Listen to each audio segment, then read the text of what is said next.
How to make emojis glow and sparkle in your Instagram story or reels.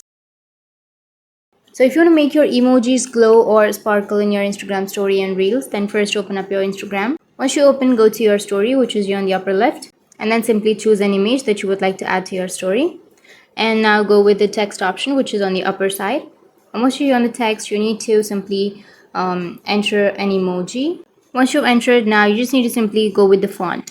So you just need to choose the cursive font if you have. Now here on the bottom right, you will have text with a sparkle, right? So you can simply tap on the text with a sparkle, and once you tap on it, you will get the sparkle of that emoji. But it might not be available in some regions or in some countries. So if you have that option, then you can simply go and use that. And also in some devices, you can also change the color of that glow or sparkle. You can simply go with the colors and then you can change the glow of that sparkle. So in this way, you can make the emojis glow and sparkle in your Instagram stories or reels. And if you have any questions, feel free to comment below. Thanks for watching.